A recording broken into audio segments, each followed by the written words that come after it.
Welcome to സീമാല and stuff. കഴിഞ്ഞ ക്ലാസ്സിൽ ജോഫ്രി ചൂസറിൻ്റെ കാൻറ്റർബറി ടേൽസിനകത്തുള്ള കുറച്ച് ക്യാരക്ടേഴ്സായിരുന്നു നമ്മൾ നോക്കിയിട്ടുണ്ടായിരുന്നത്.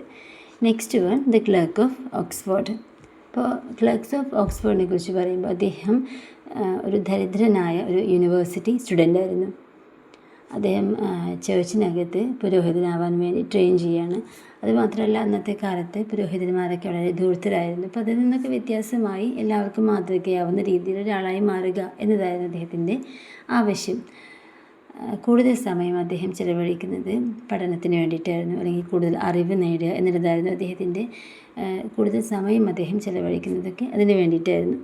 അദ്ദേഹത്തിൻ്റെ ഒരു അപ്പിയറൻസ് എന്ന് പറയുമ്പോൾ നൂലിളകിയിട്ടുള്ള വസ്ത്രങ്ങൾ ധരിക്കുക, അതായത് അത്രയധികം നല്ല കോസ്റ്റ്ലി ആയിട്ടുള്ള എന്നല്ലാതെ പഴകിയ വസ്ത്രങ്ങളാണ് അദ്ദേഹം ധരിക്കുന്നത്. കൂടെയുള്ളത് ശരീരം മെലിഞ്ഞുണങ്ങിയിട്ടുള്ള ഒരു കുതിരയായിരുന്നു. അതായത് ആ ദാരിദ്ര്യം എടുത്തു കാണിക്കുന്നുണ്ട് അവിടെ. അദ്ദേഹം ലോജിക്കിൽ മാസ്റ്റർ ആയിരുന്നു. ഏകദേശം ഒരു 20 വോള്യൂംസ് ഓഫ് അരിസ്റ്റോട്ടലിൻ്റെ 20 വോള്യൂംസ് ബുക്സൊക്കെ ഒന്ന് ഒരുപാട് വിലയുള്ള സമയമാണ്. അപ്പോൾ അത്രയും വോള്യൂംസ് അദ്ദേഹം സൂക്ഷിച്ചിട്ടുണ്ടായിരുന്നു. അദ്ദേഹത്തിൻ്റെ ജീവിത സാഹചര്യങ്ങൾ മെച്ചപ്പെടുത്തുക എന്നതിനേക്കാൾ കൂടുതൽ അദ്ദേഹം എമൗണ്ട് ചിലവഴിച്ചിട്ടുള്ളത് ബുക്സ് വാങ്ങാനും കാര്യങ്ങൾ അറിയാനും ഒക്കെ ആയിരുന്നു. വളരെ കുറച്ച് മാത്രമാണ് അദ്ദേഹം സംസാരിക്കുന്നത്. പക്ഷേ എന്നാൽ അതിനകത്ത് അർത്ഥവത്തായ കാര്യങ്ങൾ മാത്രമാണ് അദ്ദേഹം സംസാരിക്കുക. കൂടുതലും മോറലി ഇൻസ്ട്രക്റ്റീവ് ആയിരിക്കും, ധാർമ്മികമായ എന്തെങ്കിലും ഒരു കാര്യങ്ങൾ ജനങ്ങളെ പഠിപ്പിക്കുന്ന രീതിയിലൊക്കെ ആയിരിക്കും അദ്ദേഹത്തിൻ്റെ സംസാര രീതി എന്ന് പറയുന്നത്.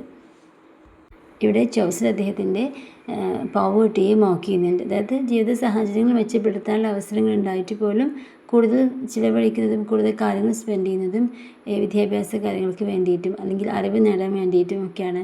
അതുകൊണ്ട് തന്നെ അവിടെ എടുത്തു പറയുന്നുണ്ട്, philosophy did not provide him gold എന്ന് പറയുന്നത്. അതായത് ഫിലോസഫി, തത്വശാസ്ത്രമൊന്നും അയാൾക്ക് ഗോൾഡ് ഒന്നും നേടിക്കൊടുത്തിട്ടില്ല എന്ന് പറയുന്നുണ്ട്. അതായത് ഇങ്ങനെ ഫിലോസഫി പറഞ്ഞ് നടന്ന് ഇങ്ങനെ ഒരുപാട് കാര്യങ്ങൾ അറിവ് നേടിയിട്ട് അദ്ദേഹത്തിന് എവിടെ എത്തിയിട്ടില്ല എന്ന രീതിയിലാണ് ഇത് പറയുന്നത്. പക്ഷെ അതൊരു പണ്ണാണ് അവിടെ യൂസ് ചെയ്യുന്നത്. അദ്ദേഹത്തിൻ്റെ വെറുതെ ഒരു ഹാസ്യരൂപേണ പറയുന്നുണ്ടെങ്കിലും അദ്ദേഹത്തിൻ്റെ ഈ ഒരു ക്യാരക്ടറിനും അദ്ദേഹത്തിൻ്റെ അറിവ് നേടാനുള്ളതിനൊക്കെ അദ്ദേഹം പ്രശംസിക്കുന്നുണ്ട്. നെക്സ്റ്റ് പറയുന്നത് ദ സർജൻറ്റ് ഓഫ് ലോ. ഇദ്ദേഹം ഒരു 16 വർഷക്കാലമായിട്ട് കിങ് ഡയറക്റ്റ് തിരഞ്ഞെടുത്തിട്ടുള്ള ഒരു നിയമപാലകൻ. അപ്പോൾ ഇദ്ദേഹം ആ സമയത്ത് സെൻറ്റ് പോൾസ് പാവീസിൻ്റെ മുമ്പിലായിരുന്നു. അവിടെ വെച്ചിട്ടാണ് ഈ ക്ലയൻസിനെ മീറ്റ് ചെയ്യുക. അദ്ദേഹം നിയമത്തിൽ വളരെ അറിവുള്ള വ്യക്തിയാണ്. ഇതിനകത്ത് പറയുന്നുണ്ട്, നോർമൻ കോൺക്വസ്റ്റ് കാലം മുതലുള്ള നിയമത്തിൻ്റെ വശങ്ങളെക്കുറിച്ചും എല്ലാ കാര്യങ്ങളെക്കുറിച്ചും അത്രയധികം അറിവുള്ളൊരു വ്യക്തിയായിട്ടാണ് ഇദ്ദേഹത്തെ കാണിക്കുന്നത്. പക്ഷേ ഇതൊരു കോൺട്രഡിക്ഷൻ ഉണ്ട്. ഇദ്ദേഹം ഉള്ള സമയത്തേക്കാൾ കൂടുതൽ സമയം അദ്ദേഹം ബിസിയാണ്, പക്ഷെ അതിനേക്കാൾ കൂടുതൽ സമയം തിരക്കുള്ളത് പോലെ അദ്ദേഹം അഭിനയിക്കും. അതുമാത്രമല്ല, ക്ലയൻസിൻ്റെ കയ്യിൽ നിന്ന് ഒരുപാട് എമൗണ്ടൊക്കെ പാരിതോഷികമായി വാങ്ങി കൂടുതൽ ഭൂമി സ്വന്തമാക്കുന്ന ഒരു ലാൻഡ് ഓണറായിട്ട് അദ്ദേഹം മാറിയിട്ടുണ്ടായിരുന്നു.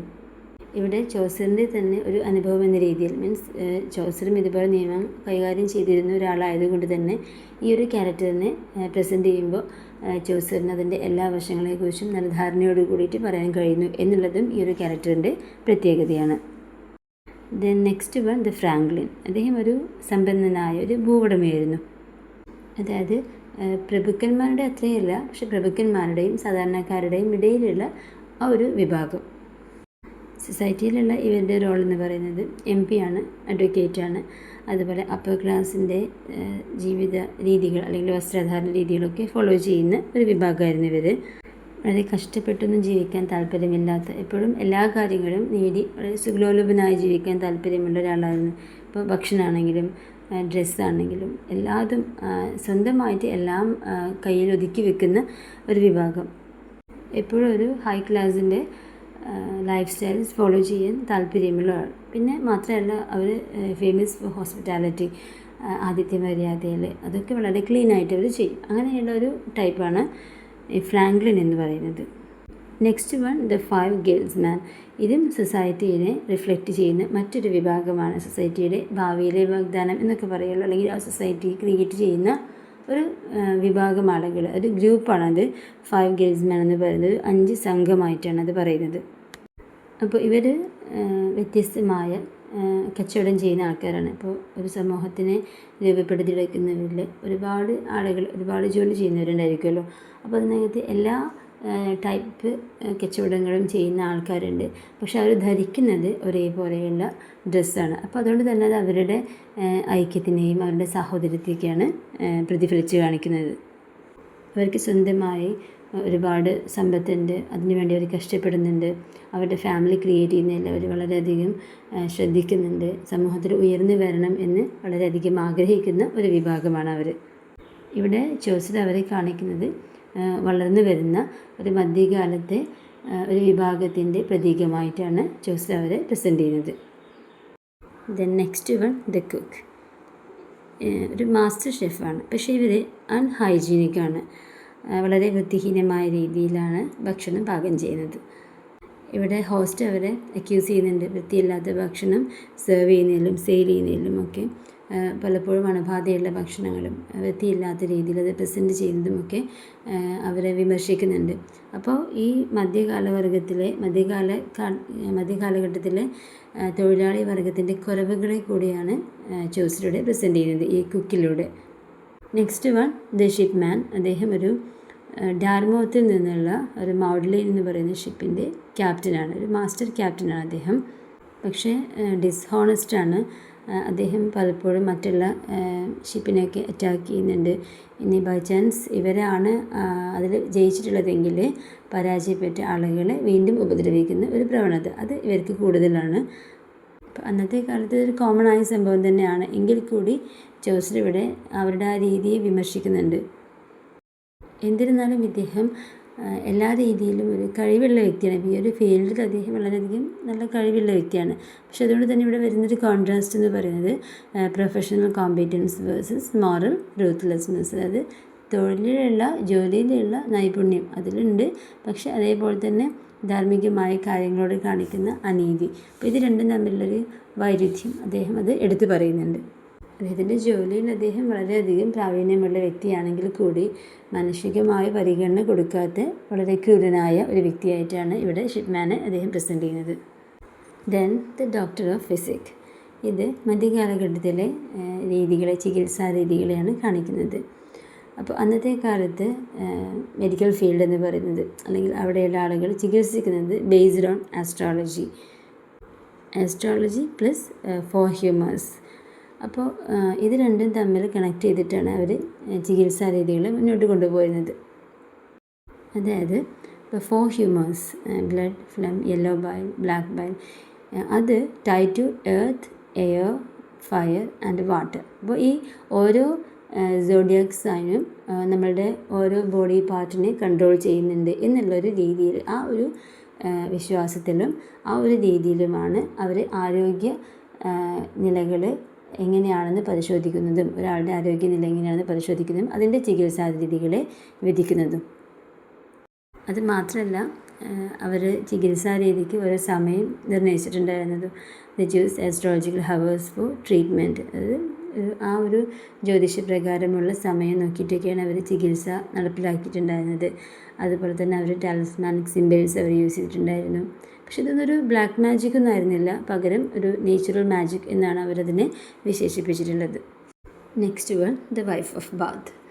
കാൻറ്റർബറി ടേൽസിൽ ഏറ്റവും ഫേമസ് ആയിട്ടുള്ള ഒരു കഥാപാത്രമാണ് വൈഫ് ഓഫ് ബാത്ത് എന്ന് പറയുന്നത്. ഇവിടെ വളരെ പൊങ്ങച്ചക്കാരിയായിട്ടുള്ള ബോസ്ഫുള്ളായിട്ടുള്ള ഒരു ക്യാരക്ടറാണ്. മീൻസ് ഞാൻ നെയ്തെടുക്കുന്ന തുണികൾക്കാണ് ഏറ്റവും കൂടുതൽ ക്വാളിറ്റി ഉള്ളത് എന്ന് അവകാശപ്പെടുന്ന ഒരു ലേഡി. പക്ഷേ ഇവിടെ ഒരു ഐറണി ഉണ്ട്, അതായത് ഒരു പരിഹാസ രൂപേണ ചോസൽ പറയുന്നുണ്ട്. കാരണം അന്നത്തെ കാലത്ത് ഫ്ലെമിഷ് നെയ്ത്തുകൾക്കായിരുന്നു കൂടുതൽ, അല്ലെങ്കിൽ ഫ്ലെമിഷ് ക്ലോത്തുകൾക്കായിരുന്നു കൂടുതൽ പ്രാധാന്യം ഉണ്ടായിരുന്നത്. ബാത്തിലെ തുണികൾക്കൊന്നും അത്രയധികം പ്രശസ്തിയോ അല്ലെങ്കിൽ അത്രയധികം ക്വാളിറ്റി ഒന്നും ഉണ്ടായിരുന്നില്ല. പക്ഷേ എന്നിട്ടും തൻ്റേതാണ് ഏറ്റവും മെച്ചപ്പെട്ടതെന്ന് പറയുന്ന അവരുടെ ആ പൊങ്ങച്ചത്തെ കളിയാക്കുന്നതാണ് ഇവിടെ കാണുന്നത്. നെക്സ്റ്റ് ആസ്ട്രോളജി പ്രകാരമുള്ള വൈഫ് ഓഫ് ബാത്തിൻ്റെ ജനന സമയത്തിൻ്റെ പ്രത്യേകത പറയുന്നുണ്ട്. അത് എക്സ്പ്ലെയിൻ ചെയ്യുന്നത് sexuality and dominance of husband. അതായത് ഈ സെക്ഷുവാലിറ്റി, അതുപോലെ തന്നെ ഈ ഭർത്താക്കന്മാരെ അടക്കി ഭരിക്കുന്ന അവളുടെ ആ ഒരു രീതി, ആ ഒരു സ്വഭാവത്തെയാണ് അത് കാണിക്കുന്നത്. അപ്പിയറൻസ് എന്ന് പറയുന്നത് ഡെഫാണ്, ഗ്യാപ് ടൂത്ത്ഡാണ്, out of date attire and well travelled. കേൾക്കാനുള്ള പ്രോബ്ലം ഉണ്ട്, അതുപോലെ തന്നെ ഗ്യാപ് ടൂത്ത്ഡാണ്, ഇങ്ങനെ അകന്ന പല്ലുകൾ, പിന്നെ അത്രയധികം നല്ല രീതിയിലുള്ള വസ്ത്രധാരണങ്ങളൊന്നും ആയിരുന്നില്ല. പക്ഷെ ഒരുപാട് ട്രാവൽ ചെയ്യാനൊക്കെ ഇഷ്ടപ്പെടുന്ന ഒരാൾ. അതായത് ഒരുപാട് പൊങ്ങച്ചക്കാരിയാണെന്ന് കാണിക്കാൻ വേണ്ടിയിട്ടുള്ള വസ്ത്രങ്ങളൊക്കെയാണ് ധരിക്കുന്നത്.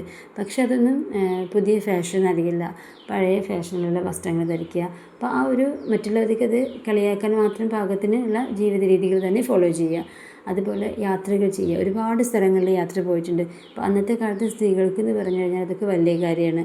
അങ്ങനെയൊന്നും എല്ലാവർക്കും അത് സാധിച്ചു എന്ന് വരില്ല. അപ്പോൾ അത്രയും ദൂരം യാത്ര പോകാനും ഒക്കെ കഴിഞ്ഞു എന്നുള്ളതൊക്കെ ഈ സ്ത്രീയുടെ പ്രത്യേകതകളാണ്. ഇനി ബിഹേവിയറായിട്ട് എടുത്ത് പറയുന്നത് മാരീഡ് 5 times. അപ്പോൾ അന്നത്തെ കാലത്ത് വിധവാ വിവാഹം പ്രോത്സാഹിക്കപ്പെട്ടിരുന്നില്ല. അപ്പോൾ ആ സമയത്തും 5 വിവാഹം കഴിച്ചു എന്നുള്ളത് വളരെ അഭിമാനത്തോടെ എടുത്ത് പറയുന്നൊരു കാര്യം. അതുപോലെ എല്ലാ കാര്യങ്ങളിലും മുൻപന്തിയിൽ വരണം. അപ്പോൾ ചർച്ചിനകത്ത് എന്തെങ്കിലും ഒരു ചടങ്ങ് നടക്കുന്ന സമയത്ത് അതിൽ ആദ്യം താൻ തന്നെ ചെയ്യണം എന്നുള്ളൊരു ധാർഷ്ട്യമൊക്കെ ഇലയടിക്കുന്നുണ്ടായിരുന്നു. അതുപോലെ ഓവിഡിൻ്റെ ഫേമസ് ആയിട്ടുള്ള ആർട്സ് ഓഫ് ലവ് അത് ബൈ ഹാർട്ടായിരുന്നു ഇലയടിക്ക്. അതുമാത്രമല്ല ഇങ്ങനത്തെയുള്ള കാര്യങ്ങളിലാണ് അവർക്ക് കൂടുതൽ താല്പര്യമുണ്ടായിരുന്നത്. അതുപോലെ ഒരുപാട് തീർത്ഥയാത്രകളൊക്കെ പോകും. പക്ഷെ അതൊന്നും ഒരു ആത്മീയതയ്ക്ക് വേണ്ടിയിട്ടൊന്നായിരുന്നില്ല, മറിച്ച് വെറുതെ യാത്ര പോവുക, ആളുകളെ കാണിക്കുക, അങ്ങനെയൊക്കെ ആയിരുന്നു. Represents new middle class women. അപ്പോൾ ഒരു മധ്യകാലഘട്ടത്തിലെ ഒരു മിഡിൽ ക്ലാസ് വിമൻ്റെ പ്രതിനിധിയായിട്ടാണ് ഇവരെ ചിത്രീകരിക്കുന്നത്. വളരെ റിച്ച് ആണ്, ഇൻഡിപെൻഡൻ്റ് ആണ്, അതുപോലെ സെക്ഷുവലി അസേർട്ടീവാണ്. അപ്പോൾ എന്തിരുന്നാലും സ്ത്രീ സ്വാതന്ത്ര്യത്തെ കൂടുതലായിട്ടും തുറന്നു കാണിക്കുന്ന രീതിയിലുള്ള ജീവിത രീതികളായിരുന്നു ഇവർ മുന്നോട്ട് കൊണ്ടുപോയിരുന്നത്. ഇപ്പോൾ ഓരോ ഭർത്താക്കന്മാരും മരണപ്പെടുന്ന സമയത്തും അവരുടെ സമ്പത്ത് കൈകളിലേക്ക് വരികയും സ്വതന്ത്രമായി ജീവിക്കാനുള്ള അവസരങ്ങൾ അതുവഴി ലഭിക്കുകയും ചെയ്യുന്ന വളരെ ബോസ്റ്റ്ഫുള്ളായിട്ടുള്ള സൊസൈറ്റിയുടെ മറ്റൊരു വിഭാഗമായിട്ടാണ് ചോസർ ഇവരെ കാണിക്കുന്നത്. അപ്പോൾ ഈ ഒരു കഥാപാത്രങ്ങളിലൂടെ ചോസർ മധ്യകാല ഇംഗ്ലണ്ടിൻ്റെ തൊഴിൽ മേഖലയുടെ ഒരു ക്രോസ് സെക്ഷനാണ് കാണിക്കുന്നത്. അപ്പോൾ വിദ്യാർത്ഥി ദരിദ്രനാണെങ്കിലും വളരെ ആത്മാർത്ഥതയോടെ കാര്യങ്ങൾ ചെയ്യുന്നുണ്ട്. നിയമജ്ഞൻ അവരുടെ അറിവിലൂടെ ഒരു സ്വാർത്ഥ താല്പര്യത്തിന് വേണ്ടി ഉപയോഗിക്കുന്നുണ്ട്. ഇപ്പോൾ ലാൻഡ് ലോർഡാണെങ്കിൽ വളരെ സുഖലോലുപനാണ്. അതിനുശേഷം വന്നിട്ടുള്ള 5 ഗിൽസ്മാൻ എന്ന് പറയുന്നത് പുതിയ ഒരു മധ്യമവർഗത്തിൻ്റെ പ്രതിനിധിയാണ്.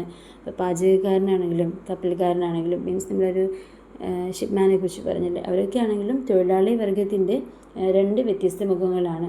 ലാസ്റ്റ് പറഞ്ഞിട്ടുള്ള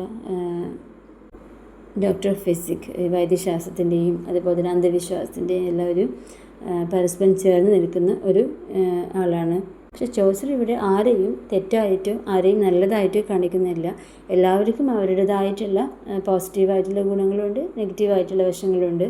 അപ്പോൾ എല്ലാത്തിനെയും മിക്സ് ചെയ്ത് ഇങ്ങനെയുള്ളൊരു സമൂഹമായിരുന്നു എന്ന് ചിത്രീകരിക്കുകയാണ് ചെയ്യുന്നത്. അപ്പോൾ നെക്സ്റ്റ് പാർട്ടിനകത്ത് നമ്മൾ റിമൈനിങ് ക്യാരക്ടേഴ്സ് കംപ്ലീറ്റ് ചെയ്യുന്നതായിരിക്കും. സോ നിങ്ങൾക്ക് ഡൗട്ട്സ് ഉണ്ടെങ്കിൽ കമൻറ്റ് ചെയ്യാം. അതുപോലെ ഞാൻ നേരത്തെ പറഞ്ഞിട്ടുണ്ടായിരുന്ന ഒരു ഇതിനകത്ത് നിങ്ങൾ കമ്മ്യൂണിറ്റി ചാനലിനകത്ത് ജോയിൻ ചെയ്തവർ ക്ലാസ് ഫോളോ ചെയ്യുന്നുണ്ടെങ്കിൽ ഡയറക്റ്റ് കാണുന്നുണ്ടെങ്കിൽ നിങ്ങൾ സബ്സ്ക്രൈബ് ചെയ്ത് കാണണം. നിങ്ങൾക്കതിനകത്തുള്ള ഡൗട്ട്സുകളുണ്ടെങ്കിലോ അല്ലെങ്കിൽ എന്തെങ്കിലും ക്ലിയർ ചെയ്യാനുണ്ട് അല്ലെങ്കിൽ ഏതെങ്കിലും ഒരു ഭാഗം നിങ്ങൾക്ക് കണക്റ്റായി പോകുന്നില്ല എങ്കിലൊക്കെ നിങ്ങൾക്ക് ഡയറക്റ്റ് കമൻറ്റ് ചെയ്യുകയോ അല്ലെങ്കിൽ മെസ്സേജ് ചെയ്യുകയോ ചെയ്യാം. ചില കുട്ടികളൊക്കെ പേഴ്സണൽ മെസ്സേജ് ചെയ്യാറുണ്ട്. അപ്പോൾ അതിനകത്ത് ഒരേപോലെയുള്ള ഡൗട്ട്സുകൾ വരുന്ന സമയത്താണ് ഞാൻ ക്ലാസ് കഴിഞ്ഞിട്ട് അതിനെക്കുറിച്ച് എക്സ്പ്ലെയിൻ ചെയ്യുന്നത്. So thank you so much.